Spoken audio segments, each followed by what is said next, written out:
இந்த நாளிலிருந்து என்னை கர்த்தருடைய வார்த்தையை கொடுக்க கர்த்தர் எனக்கு கொடுத்த பெரிய கிருபைக்காக தேவனுக்கு நன்றி சொல்கிறேன். கண்களை முடிச்சு ஜெபிப்போம்.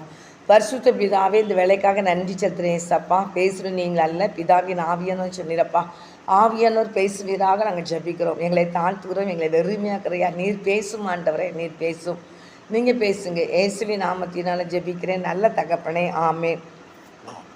ரோமர் 12ஆம் அதிகாரம் 11ஆம் வசனத்தில் பார்த்தோம்னா, அசதியாகிராமல் ஜாக்கிரதையாகிருங்கள், ஆவியிலே அனலாயிருங்கள், கர்த்தருக்கு ஊழியம் செய்யுங்கள் அப்படின்னு வசனம் கொடுத்துருக்கிறேன். அன்பு சகோதர சகோதரிகளே, நாட்களை நினைச்சிடணும்னு கேட்டிங்கன்னா, அசதியாக இருக்காதபடி ஜாக்கிரதை நினைச்சிடமா இருக்கணும். கர்த்தருடைய ஊழியத்தை குறித்த ஒரு ஜாக்கிரதை கர்த்தருடைய பிள்ளைகளுக்கு இருக்கணும். அதுதான் முதல் முக்கியம்.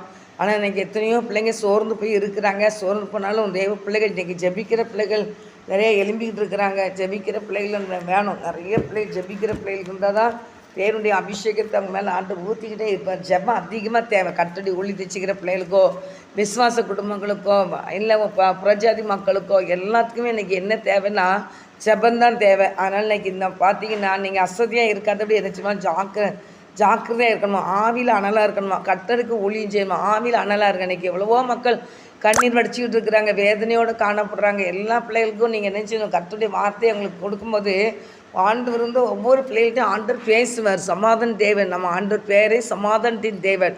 அவர் சமாதானத்தை கொடுக்குற தேவன் தான். அன்றைக்கி சீசர்கள் வந்து என்ன செஞ்சாங்கன்னா, ஏசப்பா சிலுவைக்கு போகும்போது வந்து கதவு போட்டிக்கிட்டு நினச்சாங்க, பயந்துக்கிட்டு இருந்தாங்க, பயந்து போய் இருந்தாங்க. யூதர்களுக்கு பயந்து போய் கதவு பூட்டிக்கிட்டு இருந்தாங்க. எல்லோரும் பார்த்தீங்கன்னா யோவானில் போட்டிருக்கோம், கதவு பூட்டிகிட்டு என்ன செஞ்சுட்டு இருந்தாங்க, பயந்து போய் காணப்பட்டாங்க வீட்டில் பூட்டிட்டு.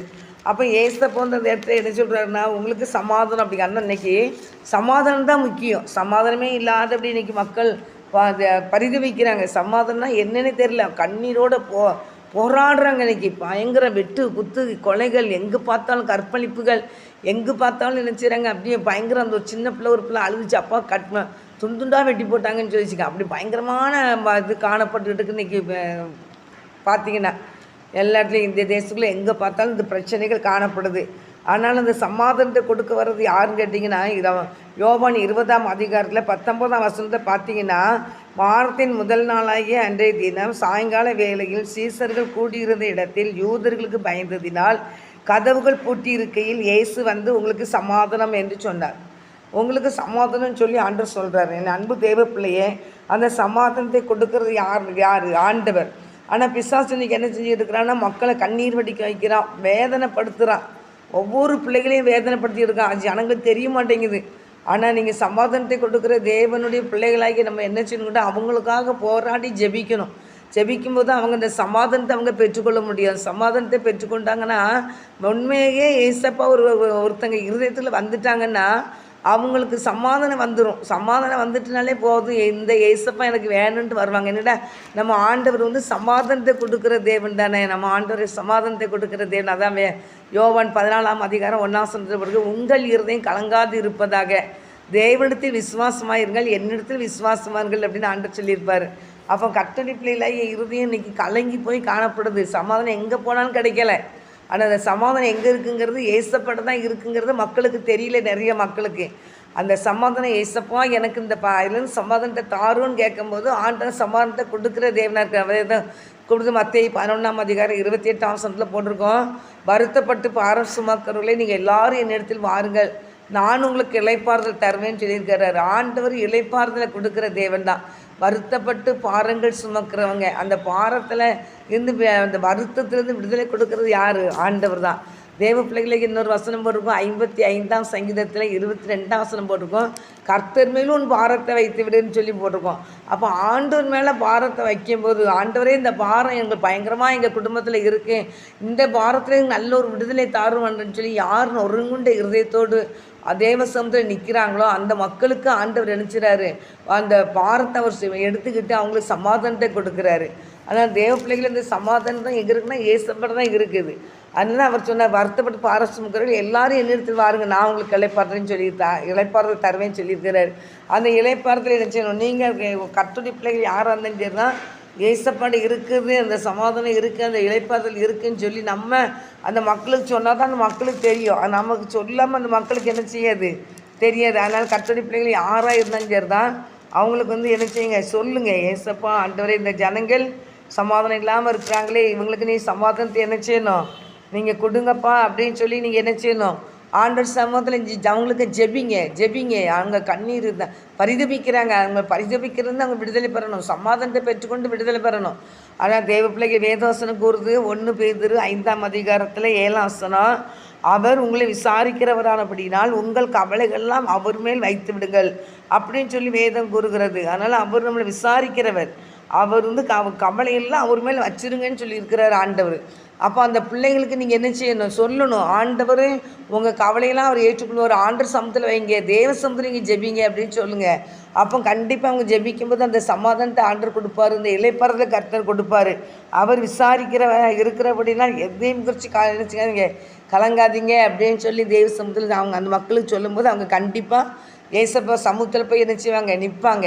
இன்றைக்கி நிறைய பிள்ளைகள் கர்த்தருடைய ஆலயங்களில் போய் என்ன செய்கிறாங்க, ஜெபிக்கிறது நம்ம பார்க்குறோம். நிறைய பிள்ளைகள் இன்றைக்கி புறஜாதி மக்களாக இருந்தாலும் அவங்களுக்கு சமாதானம் இல்லாதபடி தேவனுடைய ஆலயத்தில் போய் என்ன செய்கிறாங்க, ஜெபிக்கிறாங்க. அங்கே போய் முழங்காலில் நிற்காங்க, கண்ணீர் வடிக்கிறாங்க. அந்த கண்ணீரை துடைக்கிறதுக்கு ஆள் இல்லை.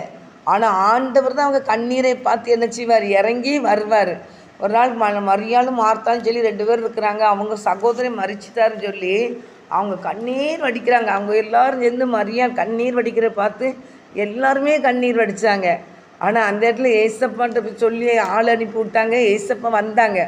வந்து அவங்க கண்ணீரெல்லாம் ஆண்டவர் தொடச்சார். இவங்க அழுகிற பார்த்து ஏசப்பாவும் அழுகிறாங்க. எங்கே அவனை வச்சுருக்கிறீங்கன்னு கேட்டு, அவர் எங்கே வச்சுருக்கீங்கன்னு கேட்டு அந்த இடத்துக்கு வந்து பிதாட்ட ஜெபம் பண்ணிட்டு, இந்த ஆண்டவரே நீர் இவர் என்ன செய்யும், இந்த இடத்துல என்ன செய்யும், இவர் என்ன செய்யும், என் ஜெபத்தை நீர் கேட்குறீராண்டவரே, நீர் இறங்கும் அப்படின்னு சொல்லி அவர் பிதாவை நோக்கி கேட்கும்போது ஆண்டவர் அந்த இடத்துல என்ன செய்கிறார், அற்புதத்தை செய்கிறத நம்ம பார்க்குறோம். அதில் பார்த்தீங்கன்னா யோவான் 11ஆம் அதிகாரம் 41ஆம் வசனத்தில், அப்பொழுது மரித்தவன் வைக்கப்பட்ட இடத்தில் இருந்த கல்லை எடுத்து போட்டார்கள். இயேசு தம்முடைய கண்களை ஏறெடுத்து, பிதாவே, நீர் எனக்கு செவி கொடுத்தபடியினால் உம்மை ஸ்தோத்திரிக்கிறேன். நீர் எப்பொழுதும் எனக்கு செவி கொடுக்கிறீர் என்று நான் அறிந்திருக்கிறேன். ஆனாலும் நீர் என்னை அனுப்பினதை இந்த சூழ்நிலை நிற்கும் ஜனங்கள் விசுவாசிக்கும்படியாக அவர்கள் நிமித்தம் இதை சொன்னேன் என்றார். இவைகளை சொன்ன பின்பு லாசரு வெளியே வா என்று உரத்த சத்தமாய் கூப்பிட்டார். அப்பொழுது மரித்தவன் வெளியே என்ன செஞ்சான், வந்தான். மரித்தவன் வெளியே வந்துட்டான். அப்போ பிதாட்ட ஜெபம் பண்ணுறாங்க. ஜெபம் பண்ணிவிட்டு ஆண்டவர்கிட்ட ஜெபம் பண்ணும்போது நீ எப்பொழுதும் எனக்கு செவி கொடுக்குறேன்னு சொல்லி பிதாட்ட ஏசப்பா ஜெபிக்காங்க. அதுமாதிரி நம்மளுக்கும் என்ன ஒரு பிரச்சனைனாலும் ஏசப்பட போய் நம்ம ஜபிக்கும்போது தேவன் விடுதலை கொடுக்குற தேவனாக இருக்கிறான். மரித்து போன ஒரு லாசருவே கர்த்தர் உயிரோடு எழுப்பி கொடுத்துட்டாரு. வா லாசரை வெளியே வான்னு வந்து அவளுடைய கண்ணீரை ஆண்டவர் தொடச்சார். அதனால் தேவ பிள்ளைகளாக யாராக இருந்தாலும் சரி, அவங்க கண்ணீரை நம்ம ஒவ்வொருத்தங்களுடைய கண்ணீரையும் ஏசப்பா தொடக்கி அவர் ஆவல் உள்ளவராக தேவனாக இருக்கிறார். மரித்தாலும் இதோ நான் சீக்கிரம் உங்களை வருகிறேன்னு சொல்லி 3ஆம் நாள் அவர் என்ன செஞ்சார், நம்மளோட வந்து இருக்கிறார். 3ஆம் நாள் உயிரோடு எழுப்பி வந்துட்டாங்க ஆண்டவர். ஆண்டவர் வந்து இன்றைக்கி பரலோக ராஜ்யத்தில் போய் நமக்காக ஒரு வீடு ஆயத்தப்படுத்த போயிருக்கிறார். அப்போ நமக்கு ஒரு வீடு ஆயத்தப்பட்டால் நம்ம மறிச்சா நம்ம எல்லாருமே பரலோக ராஜ்யத்துக்குள்ளே போனோம். பரலோக ராஜ்யத்தில் அழகு நிறைந்த வீடுகளை கர்த்தர் ஆண்டவர் செஞ்சு நமக்காக என்ன செஞ்சுருக்கிறார், உண்டு பண்ணிக்கிட்டு இருக்கிறார். அங்கே தங்கத்தால் தான் ரோடுன்னு சொல்லி போட்டிருக்கு. தங்கம் எல்லாமே தங்கம் தான். மயந்தூரியும் சுனிரம் இப்படி கற்கள் பதிச்ச ஒரு பெரிய வீடை தான் கர்த்தருடைய பிள்ளைகளுக்கு இங்கே செய்து அங்கே பண்ணிக்கிட்டு இருக்கிறார். இந்த உலகத்தில் ஏசப்பாக்காக உண்மையாக இருந்து அவருக்காக பாடுகளை அனுபவித்து அவரை பாதையில் உண்மையாக பின்பற்றின எல்லா பிள்ளைகளும் பரலூர் ராஜ்யத்தில் நித்திய ராஜ்யத்தின் வீடை கொடுக்குறாரு ஆண்டவர்.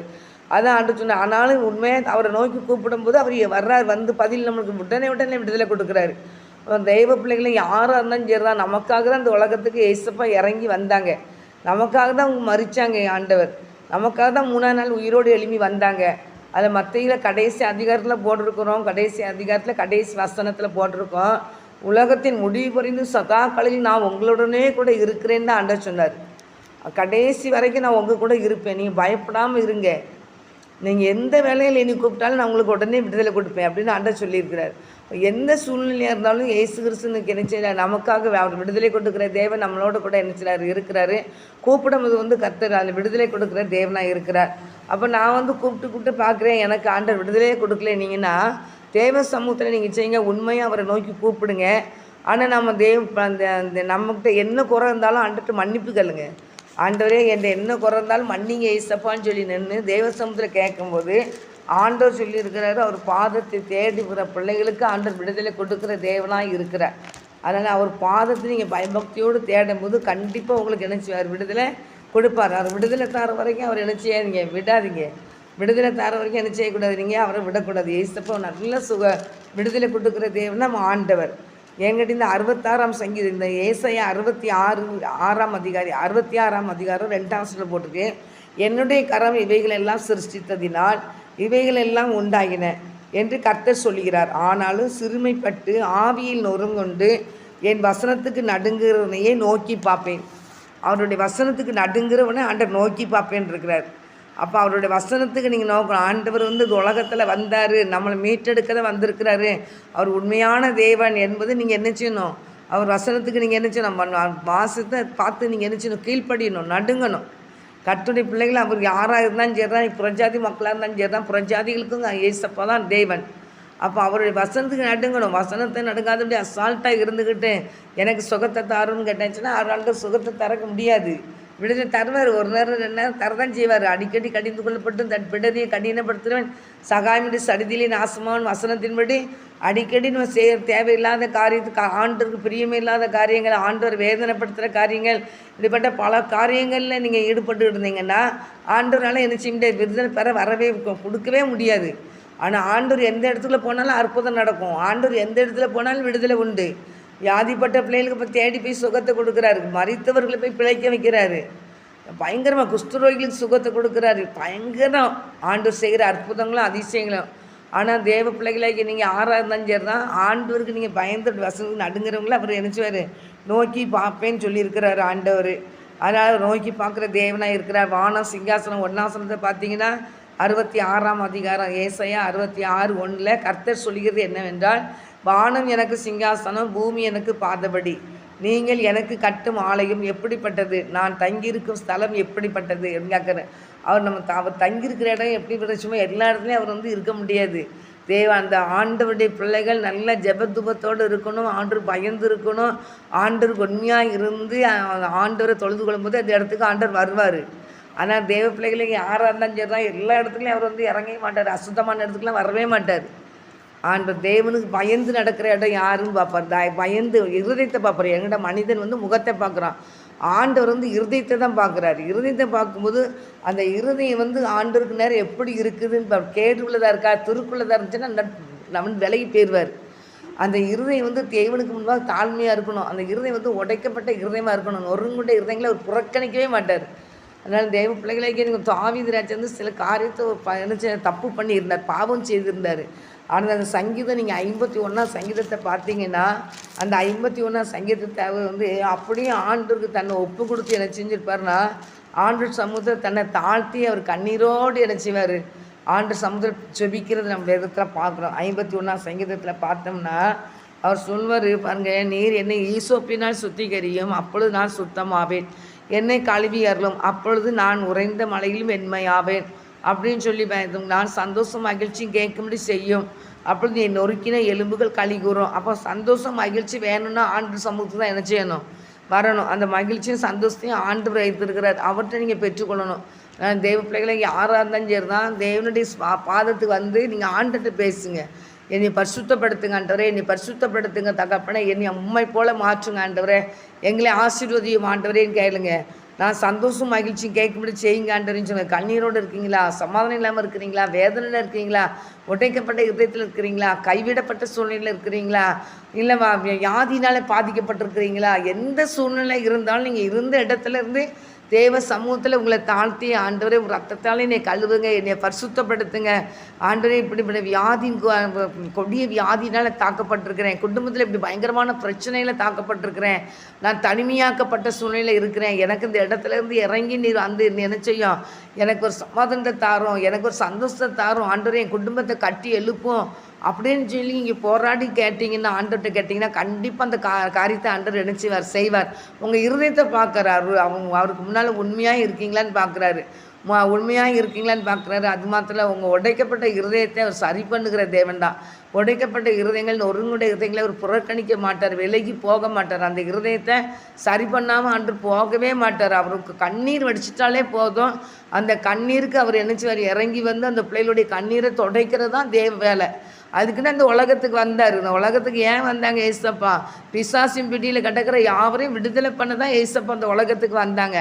பிசாசின் பிடியில் இருக்கிற மக்களுக்காக, வியாதியின் பிடியில் இருக்கிற மக்களுக்காக, எல்லாம் பிசாசு கொண்டு வரதான், வியாதிகளெல்லாம் பிசாசு கொண்டு வரதான். அதனால் அப்படிப்பட்ட பிள்ளைகளுக்கு, எல்லா பிள்ளைகளுக்கும் வியாதியினால், பிசாசின் பிடியினால், செய்வனையினால் பாதிக்கப்பட்டிருக்காங்க, கொடிய நோயினால் பிடிக்கப்பட்ட எல்லா பிள்ளைகளுக்காக ஆண்டவர் இறங்கி வந்தார். குருடர்களுக்கு சுகந்த கண்களை திறந்தார் ஆண்டவர். குஷ்டரோகிகளுக்கு ஆண்டவர் சுகத்தை கொடுத்தாரு. திமிர்வாதத்தில் இருக்கிறவங்களுக்கு ஆண்டவர் சுகத்தை விடுதலை கொடுத்தார். 38 வருடம் ஒரு மனிதன் வியாதி பண்ணு திமிர்வாதத்தினால இருக்கிறான்னு கேட்டிங்கன்னா, அந்த மனிதனுக்கு வந்து ஆண்டவர் விடுதலை கொடுக்குறான். அவன் எந்திரிக்கவே முடியாது, அப்படி பயங்கரமான ஒரு சூழ்நிலை இருக்கிறான். அவனுக்கு ஆண்டவர் வந்து அவனை எழும்பி என்ன செய்கிற, நீ படுக்கை எடுத்துக்கொண்டு நட அப்படின்னு சொல்கிறாரு. சில பாவம் செய்ததுனால அவனுக்கு பல வித கொடிய நோய் வந்துட்டு நடக்க முடியாத சூழ்நிலை. ஆனாலும் அந்த காரியத்தில் வந்து ஆண்டவர் என்ன செஞ்சார், விடுதலை கொடுத்தார். அந்த காரியத்தில் நமக்கு என்ன செஞ்சார், விடுதலை கொடுத்தார். தேடி வந்தார். அந்த இடத்துல தேடி வந்து நீ சுகம் பெற விரும்புகிறியா கேட்குறாரு. அது தேவ பிள்ளைகளை யாராக இருந்தது தான் ஏசப்பா தேடி எல்லா இடத்துலையும் நன்மை செய்கிறவராக சுற்றி தெரிந்தார். அவர் எல்லா மக்களையும் தேடி தேடி போய் சுகத்தை கொடுத்து தான் பிள்ளைகளை என்ன செஞ்சார், ஆண்டவர் காப்பாற்றுக்கிறார். குஷ்டரோகிகளுக்கு சுகம் கொடுக்குறார். நடக்க முடியாத சப்பானிகளுக்கு ஆண்டவர் சுகம் கொடுக்குறார், நடக்க வைக்கிறார். சங்கீத அப்போஸ்தலர் 3ஆம் அதிகாரத்தில் பெரும்பாடு ஸ்திரிக்கு ஆண்டவர் சுகம் கொடுக்குறாரு. பல வியாதிகள் பைபிளில் பார்த்தீங்கன்னா பல வியாதிகள் போய் அங்கங்கே ஏசப்பா வந்து நினச்சிறாங்க சுகம் கொடுக்கறது தான் பைபிளில் பார்க்குறோம். அதே போல் தேவநாயகத்தை அவரை நோக்கி பார்க்குற ஒவ்வொரு பிள்ளைகளுக்கும் அவர் விடுதலை கொடுக்குற தேவன் தான். அதனால் பெருமை பாராட்டுறதுக்கு ஒன்றுமே இல்லை. நம்ம சுகம் கொடுக்குற தேவன் இயேசு கிறிஸ்து தான். சமாதானத்தை கொடுக்குறவரு இயேசு கிறிஸ்து தான். பிரிந்து கிடக்கிற குடும்பத்தை இணைக்கிறது ஏசப்பா தான். எப்பேற்பட்ட கண்ணீரையும் துடைப்பார் ஆண்டவர். ஆனால் தெய்வ பிள்ளைகளை யாராக இருந்தாலும் சரி தான், ஆண்டவர் சமூகத்தில் நீங்கள் முழங்கால் போடுங்க. ஆண்டவர் சமூகத்தில் நீங்கள் முழங்கால் போடும்போது தேவனாய் கர்த்தர் உங்களுடைய கண்ணீரெல்லாம் தொடச்சி சமாதானம் உடஞ்சி எடுக்கிற சமாதானம் இருதயத்தெல்லாம் சமாதானம் நிறைஞ்ச இருதயமாக கர்த்தர் மாற்றி அமைக்க அவரால் முடியும். அவர் போட்டு பாருங்க 10ஆம் வசனம் 51ஆம் சங்கீதம் 10ஆம் வசனத்தில், தேவனை சுத்த இருதயத்தை என்னிலே சிருஷ்டியும், நிலைவரமான ஆவி என் உள்ளத்திலே என்ன செய்யும், புதுப்பேன். நிலைவரமான ஆவியினை தாராண்டவரே, அது அல்லலாடிக்கிட்டு நடக்காது, நல்ல ஒரு நிலைவரமான ஒரு ஆவியை தாராண்டவரேன்னு சொல்லி கேட்குறாரு. தாவீது ராஜா கேட்குறாரு, சுத்த இருதயம் தாங்குன்னு கேளுங்க. கேட்குறது எதுனாலும் ஆண்டவர் தருவார். ஏன்னா சுத்தமான இருதயம் வேணும். சுத்த இருதயம் உள்ளவர்களுக்கு தேவன் சமீபமாக இருக்கிறார், நல்லவராக இருக்கிறார். அதனால் தேவ பிள்ளைகளாக நீங்கள் யாருங்க ஆண்டர்கிட்ட கேளுங்க, சுத்த இருதயத்தை தாங்கன்னு கேளுங்க. உங்களுடைய சமூகத்தை என்னை விட்டு நினச்சிங்க தள்ளாமலும் உங்களது பரிசுத்த ஆவியை நிறுத்தி எடுத்துக்கொள்ளாமலும் இருக்கும். ஒரு ரட்சணித்தி சந்தோஷத்தை திரும்பவும் எனக்கு தந்து உற்சாகமான ஆவியினை தாங்கும்படி செய்யுங்க. ரட்சணி சந்தோஷமே இல்லையா, சமாதானம் இல்லையா கேளுங்க. உங்களுடைய இந்த சங்கீதம் 51 தான் இருக்குது 12ஆம் வசனம். உமது ரட்சணித்தின் சந்தோஷத்தை திரும்பவும் எனக்கு தந்து உற்சாகமான ஆவியினை தாங்கும்படி செய்யுங்க. அது உற்சாகமான ஆவியை ஆண்டவர்கிட்ட கேட்டு என்ன செய்யணும், பெற்றுக்கொள்ளணும். உற்சாகமான ஆவியை தாங்க ஆண்டவரேன்னு கேளுங்க. ஆனால் தேவ பிள்ளைகளை சமூகத்தில் வந்து வேதத்தில் நிறைய நம்ம அடிக்கடி சொல்கிற காரியம் என்னன்னு கேட்டிங்கன்னா, அந்த சங்கீதம் 130ஆம் சங்கீதத்தில் கடைசி வசனத்தில் போட்டிருக்கோம். அப்படி சமூகத்தில் என்ன திரளான மீட்பு இருக்குதான். அவருடைய சமூகத்தில் நீங்கள் என்ன இருக்குதான், திரளான மீட்பு இருக்குது அப்படின்னு சொல்லி வேதத்தில் பார்க்குறோம். அதனால் தேவ பிள்ளைகளை நீங்கள் என்ன செய்யணும் போட்டுட்டு பாருங்க.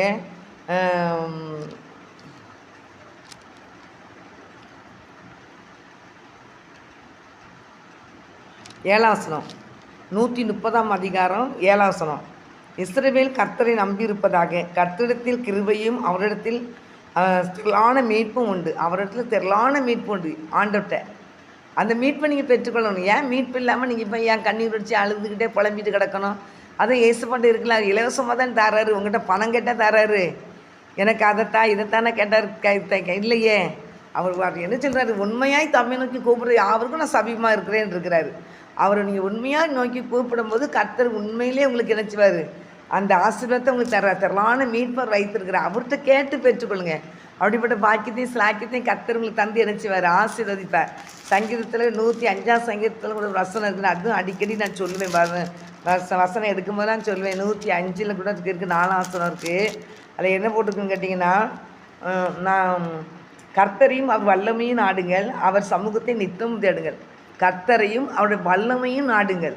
கர்த்தரை நாடுங்க, அவருடைய வல்லமையை நாடுங்க. அப்படியே